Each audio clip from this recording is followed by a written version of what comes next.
Hey guys, welcome back to another episode of the Music Den. I'm your host Armando Venditti, and it is late here. It's after 10 p.m. Mountain Time as I'm taping this. It's been a long day, so I'm going to do this and I'm going to go to bed. Um, this episode, I'm going to be talking about David Bowie in the 1990s. This is going to be the third installment of my top three 90s albums of David Bowie. Now, looking at the list, it was basically slim pickings. I'm sorry. For me, it's the way it was. I'm sorry. His 70s output to me was his most prolific era. It's not to say that the 80s wasn't good or the 90s wasn't good. It's just, again, the amount of music that he put out in the 70s and the amount of solid music that he put out in the 70s cannot be matched. But I digress. Okay. So I'm going to give you my top three albums of the 90s for David Bowie, in my very humble opinion. Coming in at number 3 is Earthling.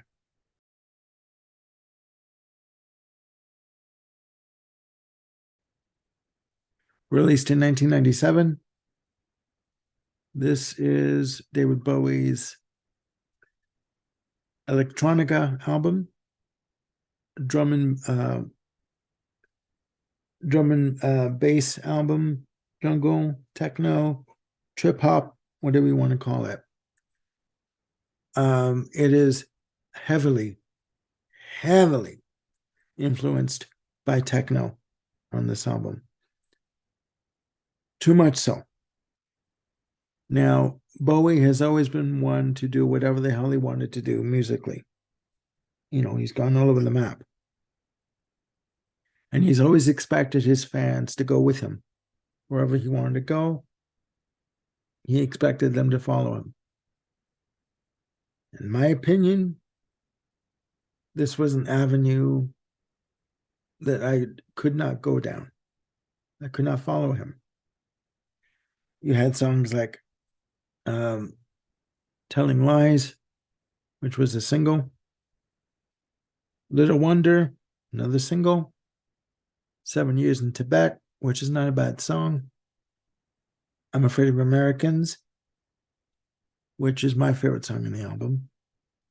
And that's the most heaviest track on the album. He worked on this album with Reeves Gabrels, who had been working with him since 1988, off and on, worked with him in Tin Machine. And they basically wrote this album, and very spur of the moment, Bowie had said that they wrote this album together in the studio, and when they started writing music, they just basically hit the ground running and just went with it. Whatever momentum they had, they just didn't stop until they had a decent amount of tracks. There are 9 tracks on the album. It's not memorable. I'm sorry. I've tried listening to it. I have it in the Brilliant Adventures box set. I will listen to it again, but I don't believe that this is his best album of the 90s. Sorry, I don't. Coming in at number 2 is Black Tie, White Noise.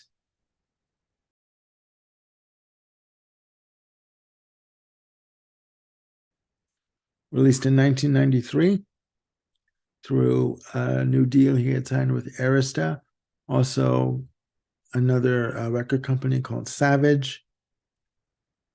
This was his first album since the disbandment, of Tin Machine. He was working in London on this album and in New York. Produced by Nile Rodgers and Bowie. It's a more rhythmic R&B influenced album.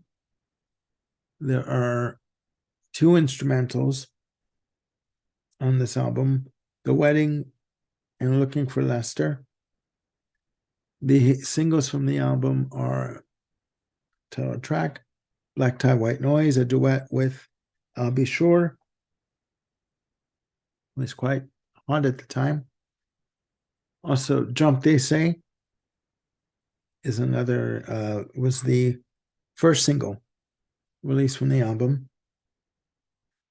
He's working this time with, for the first time in a long time, he's working with Mick Ronson on this album before he passed away from cancer. He's he does a Morrissey cover called "I Know What's Going to Happen Sometime," and on that track features a guitarist from Toronto going by the stage name of Wild T. Now, this guitarist, Wild T, had a band in the 90s, early 90s, called Wild T and the Spirit. It was signed to Warner Music Canada. And Bowie saw him on the local music station, Much Music, or I believe it was Music Plus, in Montreal. And he contacted the management, wanted Wild T to come out to New York, and had him play on the track. He also does a cover of Cream's I Feel Free, which features Mick Ronson on guitar. The album is a good album. It is very rhythmic. It is very R&B influenced. A lot of there's a lot of programmed drums on here. Even though he uses live musicians like Sterling Campbell on the album does sound processed to me. Now, Rogers had also said that it wasn't his favorite album to work on with Bowie. So if the producer of the album says that this is not his favorite album to work on, that's got to stand for something, right? That's number 2. Coming in at number 1 is Outside.